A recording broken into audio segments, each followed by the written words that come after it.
اس طرح ہمایوں بادشاہ ہندوستان پر قبضہ کر لے گا۔ اس کے بعد اکبر ملک کا بادشاہ بن جائے گا۔ چنانچہ جلال الدین محمد اکبر نے تقریباً 50 سال تک ہندوستان پر بادشاہت کی۔ اس کے بعد جہانگیر عالم پناہ ہوگا۔ یہ مہتاب کامل کی طرح تخت پر جلوہ گر ہوگا۔ نور الدین جہانگیر نے سن 1605 عیسوی سے 1627 عیسوی تک حکمرانی کی۔ جہانگیر اپنے عدل و انصاف کی وجہ سے مشہور ہے۔ جب وہ دارالبقاء کی طرف سفر کرے گا تو اس کے بعد اس کا بیٹا شاہ جہان تخت نشین ہوگا۔ وہ قرن سے زیادہ اور 40 سال سے کم بادشاہی کرے گا، جبکہ اس کا بیٹا اورنگزیب اس کے سامنے ہی اس وقت تخت پر جلوہ افروز ہو جائے گا۔ اس کے بعد حضرت نعمت اللہ شاہ ولی دہلی کے بارے میں لکھتے ہیں، نادر شاہ ایران سے آ کر ہندوستان کا تخت چھین لے گا، لہٰذا اس کی تلوار کے زور سے دہلی کا قتل عام ہوگا۔ اور پھر یہ حقیقت اس طرح سچ ثابت ہوئی کہ نادر شاہ نے 1739 عیسوی میں ہندوستان پر حملہ کر کے تقریباً 2 ماہ تک دہلی میں لوٹ کھسوٹ کا بازار گرم کیا۔ حضرت نعمت اللہ شاہ ولی ایک بار پھر بابر کے دور حکومت کی طرف پلٹتے ہوئے سکھوں کے بانی پیشوا گرو نانک کا ذکر بھی کرتے ہیں۔ بابر بادشاہ جو ہوگا اس کے چند روز بعد بعض سالکوں کے درمیان ایک فقیر پیدا ہوگا، اس کا نام نانک ہوگا۔ بہت سے لوگ اس کی طرف رجوع کریں گے۔ اس بے اندازہ فقیر کا بازار گرم ہوگا اور خوب چرچا ہوگا۔ پنجاب کے درمیانی حصے میں اس کی بڑی شہرت ہوگی۔ سکھ قوم اس کی مرید ہوگی اور وہ ان کے پیر کے طور پر نمایاں ہوگا۔ پھر سکھ قوم مسلمانوں پر بہت ظلم و ستم کرے گی۔ یہ ظلم و بدعت 40 سال تک اس میں ظاہر ہوتا رہے گا۔ اس کے بعد عیسائی تمام ملک ہندوستان پر قبضہ کر لیں گے۔ 100 سال تک ان کا حکم ہندوستان پر چلتا رہے گا۔ جب اہل ہند پر ظلم اور عداوت کی زیادتی ہو جائے گی تو عیسائیوں کی طرف سے دین اور مذہب کو بہت نقصان پہنچے گا۔ پھر جنگ جیم یعنی جرمن کی جنگ میں آسمان عیسائیوں کو مبتلا کر دے گا اور ان کے لیے تباہی و بربادی کا نشان ظاہر ہوگا۔ ناظرین، یہ جنگ عظیم اول سن 1914 سے 1918 تک رہی۔ پھر 21 سال بعد دوبارہ سن 1939 سے سن 1945 تک جنگ عظیم دوئم جرمنوں سے عیسائیوں کی طرف لڑی گئی۔ اگرچہ اہل برطانیہ جرمنوں پر فتح پالیں گے، لیکن جنگ کی تباہ کاریوں سے ان کے نظام حکومت میں بہت زیادہ کمزوری پیدا ہو جائے گی۔ حضرت نعمت اللہ شاہ ولی اپنے پیدا شد ردیف کے اشعار کو آگے بڑھاتے ہوئے انگریزوں کے بارے میں اپنی پیش گوئی یوں فرماتے ہیں، اگرچہ انگریز ہندوستان کو خود ہی چھوڑ جائیں گے، لیکن وہ اپنے مکر و فن سے لوگوں میں ایک جان لیوا جھگڑا چھوڑ جائیں گے۔ قیاس و قرائن کی روح سے یہ جھگڑا مسئلہ کشمیر ہو سکتا ہے۔ جب ہندوستان 2 حصوں میں تقسیم ہو جائے گا تو اس وقت انسانوں کا خون بے دریغ جاری ہوگا، شورش و فتنہ انسانی سوچ سے بعید ہوگا۔ اکثر مسلمان ہندوؤں کے غیظ و غضب سے بے گھر ہو جائیں گے، یعنی مہاجرین کی شکل اختیار کر لیں گے۔ مسلمانوں کی غیرت اور ناموس کو نقصان پہنچے گا، گویا مسلمانوں سے ان کی بہن بیٹیاں اور عورتیں چھین لی جائیں گی۔ مسلمان اپنے اسلاف کے علاقے پنجاب، سندھ، سرحد بلوچستان میں پناہ حاصل کریں گے۔ اس رنج اور مصیبت کے بعد ان کی بخت آوری ظاہر ہوگی۔ پھر اسلام کا نعرہ 30 سال تک بلند رہے گا۔ اس کے بعد دوسری مرتبہ پاکستان کے مسلمانوں پر ایک قہر ظاہر ہوگا۔ مسلمانوں پر اپنے ملک کی زمین تنگ ہو جائے گی اور تباہی و بربادی ان کی تقدیر میں ظاہر ہوگی۔ یاد رہے کہ یہ قہر الہی پیشن گوئی کے عین مطابق سن 1971 میں مسلمانوں کی تباہی و بربادی اور قتل و غارت کے بعد سقوط مشرقی پاکستان کی صورت میں ظاہر ہوا۔ ناظرین، یہ تھیں حضرت نعمت اللہ شاہ ولی کی وہ پیشن گوئیاں جو ماضی میں پوری ہو چکی ہیں۔ اب ہم آپ کے سامنے حضرت نعمت اللہ شاہ ولی کی ان پیشن گوئیوں کا ذکر کرتے ہیں جو انہوں نے مستقبل میں پیش آنے والے حالات و واقعات کے متعلق کہی تھیں۔ حضرت نعمت اللہ شاہ ولی بیان کرتے ہیں، ان کی ذلت کے بعد اللہ تبارک و تعالیٰ کی رحمت سے نصرت اور امداد پڑوسی ممالک سے ظاہر ہوگی۔ منگول لشکر شمال کی جانب سے مدد کے لیے آئے گا۔ ایران، فارس والے اور ترکی عثمان والے بھی مددگار ثابت ہوں گے۔ کامیابی کے یہ تمام اسباب حج کے بعد ظاہر ہوں گے، جب مسلمانوں کو غیب سے مدد اور نصرت آن پہنچے گی۔ اللہ تعالیٰ اس طرح اپنی قدرت سے مغلوب کو غالب کر دے گا۔ میں گہری نظر سے دیکھ رہا ہوں کہ مسلمان فاتح اور کامران ہوں گے۔ جب یہ اشعار کہے گئے تو اس وقت 570 ہجری بمطابق 1174 عیسوی ہے، لہٰذا خدائے بزرگ و برتر اس طرح چاہتے ہیں اور اسی طرح ظاہر ہوگا۔ اس شعر میں پاکستان کی مدد کے لیے شمال کی طرف سے آنے والا لشکر منگول چائنا ہی کی فوج کی طرف اشارہ ہے، لیکن یہ امر غور طلب ہے کہ چونکہ چائنا کی افواج اب تک پاکستان میں آئی ہی نہیں، اس لیے پچھلے 4 اشعار کی پیشن گوئی کا ماضی کی بجائے مستقبل سے زیادہ تعلق معلوم ہوتا ہے۔ حضرت نعمت اللہ شاہ ولی اس کے آگے کے حالات کے متعلق فرماتے ہیں، جب اس کے دور میں ظلم اور بدعت رواج پا جائے گا تو مغرب کا بادشاہ ان کو دفع کرنے کے لیے حکومت کی اچھی باغ ڈھور سنبھالنے والا پیدا ہوگا۔ شیر علی شاہ کافروں کو قتل کرنے والا ہوگا، اور سید المرسلین اور خاتم النبیین حضرت محمد مصطفیٰ صلی اللہ علیہ وسلم کے دین کی حمایت کرنے والا ہوگا، اور وہ ملک کے پاسبان کے طور پر ظاہر ہوگا۔ محققین کے مطابق اس شعر میں بیان کی گئی معروف شخصیت ابھی تک سامنے نہیں آئی، اور شاید یہ مستقبل قریب میں ظاہر ہو جائے۔ حضرت نعمت اللہ شاہ ولی آخری بڑی جنگ کے بارے میں پیشن گوئی کرتے ہوئے فرماتے ہیں، اسی دوران ایک بڑی جنگ عظیم لڑی جائے گی۔ اس جنگ سے ایک عالم کا قتل بغیر شک و شبہ کے ظاہر ہوگا۔ شاہ غربستان ہتھیاروں اور اسلحہ کے زور پر فتح حاصل کرے گا، جبکہ کافر قوم کو ایسی شکست سے دوچار ہونا پڑے گا جو کسی کے وہم و گمان میں بھی نہیں ہوگا۔ پھر اسلام کا غلبہ 40 سال تک ہندوستان کے ملک میں رہے گا۔ اس کے بعد دجال ایران کے شہر اصفہان سے ظاہر ہوگا۔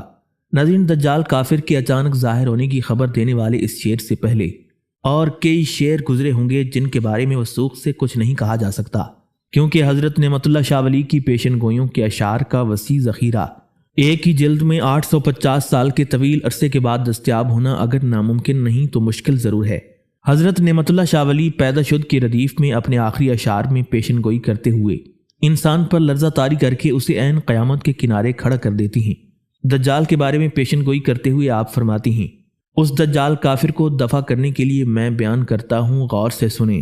حضرت عیسیٰ علیہ السلام تشریف لائیں گے، اور حضرت امام مہدی علیہ السلام آخر الزمان ظاہر ہوں گے۔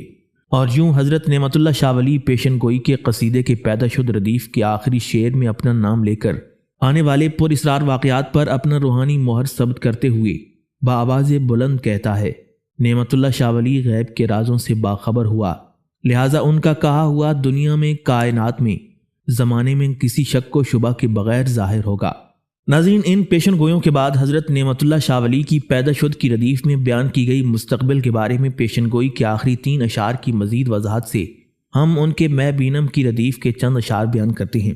حضرت نعمت اللہ شاہ ولی بیان کرتی ہیں، نائب مہدی کا ظہور ہوگا، بلکہ میں تو اسے دیکھ رہا ہوں۔ میں پیغمبر کی شرع کا قائم کرنے والا جہاں میں صاف دیکھ رہا ہوں۔ میں اس کی صورت دوپہر کے چمکنے والے سورج کی مانند دیکھ رہا ہوں۔ میں اس کی مشرق کی جانب سے دجال لائن کا ظہور دیکھ رہا ہوں۔ اس کی ایک آنکھ میں پھولا ہوگا، جبکہ میں اس کو ایک گدھے پر سوار دیکھ رہا ہوں۔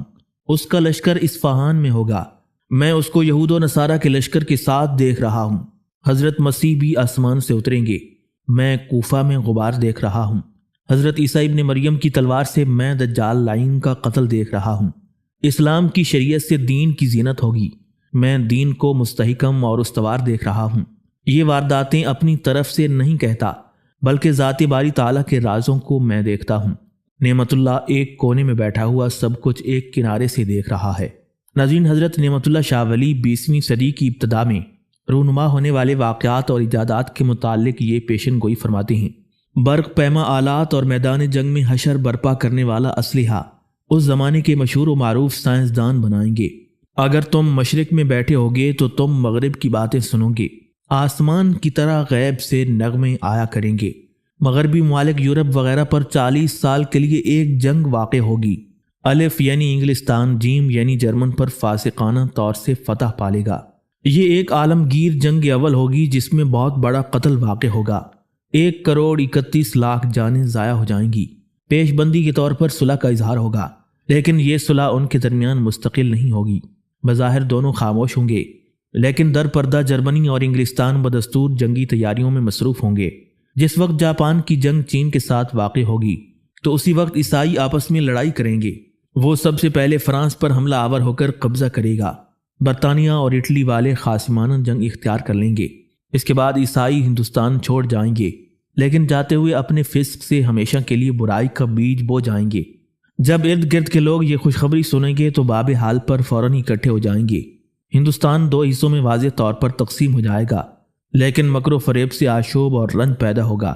تقسیم ہند کے بعد بے تاج بادشاہوں کے دور میں معاشرے کی زبوں حالی، علماء کی ریاری، جنسی سیاکاری اور رشوت کی فراوانی کے بارے میں حضرت نعمت اللہ شاہ ولی اپنی آفاقی پیشن گوئی میں آگے چل کر فرماتی ہیں، ہند و پاک پر بے تاج لوگ بادشاہی کریں گے، جبکہ نادان حکام احمقانہ احکام جاری کریں گے۔ یہ رشوت لے کر سستی کریں گے، جان بوجھ کر غفلت کریں گے، اپنے شاہی احکامات کے لیے بے سر و پا جواب پیش کریں گے۔ حقیقی عالم اپنے علم پر گریہ زاری کریں گے۔ دانا لوگ اپنی فام و فراست کا رونا روئیں گے، جبکہ نادان لوگ عریانی فحاشی اور ناچ گانوں میں دیوانہ وار مصروف ہوں گے۔ شفقت سرد موری میں اور تعظیم دلیری میں تبدیل ہو جائے گی۔ یہ زمانے میں فتنے کی وجہ سے ہوگا۔ سرکار دو عالم صلی اللہ علیہ وسلم کی امت سے بکثرت مجرمانہ افعال اور عاصیانہ اعمال سرزد ہوں گے۔ ہر طرف اور ہر گلی کوچے میں فسق و فجور عام ہو جائے گا۔ ماں اپنی بیٹی کے ساتھ بہت بہانہ سازی کرے گی۔ حلال جاتا رہے گا، حرام کی تمیز جاتی رہے گی۔ عورتوں کی عصمت جابرانہ اغوائیگی سے جاتی رہے گی۔ نفرت پیدا ہوگی، بے پردگی آ جائے گی۔ عورتیں بے پردہ ہو جائیں گی، بظاہر معصوم ہوں گی لیکن اندر سے عصمت فروش ہوں گی۔ اکثر لوگ دختر فروشی اور عصمت فروشی کریں گے۔ بد کردار لوگ اپنی ظاہری وضع قطع زاہدوں جیسی رکھیں گے۔ لوگوں میں بے شرمی اور بے حیائی زیادہ ہو جائے گی۔ ماں اپنی بیٹی کے ساتھ اپنے آپ کا موازنہ کرے گی، گویا ماں حسن و جمال اور طرز و انداز میں خود کو اپنی بیٹی سے کم نہیں سمجھے گی۔ جھوٹ اور ریاکاری، غیبت و فسق و فجور کی زیادتی ہوگی۔ قتل، زنا اور اغلام بازی ہر جگہ عام ہو جائے گی۔ اب حضرت نعمت اللہ شاہ ولی اپنی پیشگوئی کا رخ زمانے کے جاہل اور ریاکار علماء اور گمراہ مفتیان کی طرف موڑتے ہوئے ان کے تن بدن سے ظاہری زیب و زینت کا ترہ اور جبہ قبہ ہٹا کر انہیں اپنے اصلی رنگ و روپ میں پیش کرتے ہوئے فرماتے ہیں، وہ گمراہ مفتی غلط فتوے دیا کریں گے، شریعت کے حق بیان میں بہت بہانہ سازی کریں گے، فاسق لوگ بڑی صفائی سے اپنی قوم پر بزرگی کریں گے، پھر ان بزرگوں کے گھروں میں ویرانی آ جائے گی، دین اسلام کے احکام شمع کی مانند خاموش ہو جائیں گے، عالم جاہل ہو جائے گا، جاہل گویا عالم بن جائے گا، وہ دنیا کے عالم ظالموں کی طرح ہو جائیں گے، اپنے نہ دھوئے ہوئے چہرے کو سر پر دستار فضیلت رکھ کر سجائیں گے، اپنے آپ کو ترہ اور جبہ قبہ کے ذریعے زینت دیں گے، گویا سامری جادوگر کے بچھڑے کو لباس کے اندر چھپا لیں گے، زاہد شیطان کی اطاعت کرنے والے اور عالم رحمان سے دشمنی کرنے والے ہوں گے، جبکہ عابد عبادت سے دور اور درویش ریاکاری کرنے والے ہوں گے۔ عیسائیوں جیسا رسم و رواج ہر جگہ عام ہوگا، بدعت رواج پا جائے گی اور سنت پیغمبری غائب ہو جائے گی۔ اچانک مسلمانوں کو ایک ظاہری شور سنائی دے گا، کافروں کے ساتھ ایک دلیرانہ جنگ لڑی جائے گی۔ یہ فتح تلوار پکڑ کر دشمن کے ساتھ جنگ کریں گے، حتیٰ کہ اللہ تعالیٰ کے فضل و کرم سے فتح حاصل کر لیں گے۔ پنجاب کے قلب سے ناری یعنی جہنمی لوگ بھاگ جائیں گے، مسلمان شہر پر غاصبانہ قبضہ کر لیں گے۔ 17 روز کی جنگ کے بعد اللہ تعالیٰ کے فضل و کرم سے اسلام کے غازی خون ریزی کر کے اور قربانی دے کر کامیاب ہوں گے۔ اس شعر میں حضرت نعمت اللہ شاہ ولی نے 17 دن کے الفاظ کہہ کر 800 سال پہلے 6 ستمبر 1965 کی پاک بھارت کی 17 روزہ جنگ کی بات کر کے اپنی پیشن گوئی کا لوہا منوایا ہے۔ حضرت نعمت اللہ شاہ ولی پھر فرماتے ہیں، اس بے قراری اور اضطراب کے وقت ذات باری تعالیٰ مسلمانوں کے حال پر رحم فرمائے گا۔ مسلمان اپنے امیر کو اپنی حماقت سے عہدہ صدارت سے اتار دیں گے۔ اس کے بعد مسلمانوں پر خسارے والی ذلت آئے گی۔ میں اپنے جگر کا خون پی کر بڑے رنج و غم کے ساتھ تجھے کہتا ہوں کہ خدا کے لیے وہ راہبوں والا طریقہ ترک کر دیں۔ اس کے بعد ایک بہت بڑا قہر آئے گا جو سزا کے طور پر ہوگا۔ آخر کار اللہ تعالیٰ ایک قاتلانہ حکم جاری فرمائے گا۔ ایک اسلحہ بند ہندو قوم کے ہاتھوں مسلمان گرتے پڑتے اور اٹھتے ہوئے جان سے مارے جائیں گے۔ مشرقی پاکستان ہیلا کاریوں کے فریب سے تباہ ہوگا، جبکہ مغربی پاکستان والے اپنے سنگ دلانہ فعل پر گریہ زاری کریں گے۔ مسلمانوں کی جان اور جائیداد یکساں طور پر سستی ہوگی۔ ایک بحر بے کراں کی طرح مسلمانوں کا خون رواں ہوگا۔ ایک بہت بڑا شہر ایک بہت بڑا مقتل بنے گا۔ کربلا کی طرح سینکڑوں کربلائیں گھر گھر میں رونما ہوں گی۔ ناظرین، یہ حضرت نعمت اللہ شاہ ولی کی چند پیشن گوئیاں تھیں جن کا ذکر ہم نے آپ کے سامنے مختصر طور پر کیا۔ امید کرتے ہیں کہ آپ کو ہماری ویڈیو پسند آئی ہوگی۔ ملتے ہیں بہت جلد ایک نئی تاریخی، تحقیقی اور معلوماتی ویڈیو کے ساتھ۔ اللہ رب العزت آپ کا حامی و ناصر ہو۔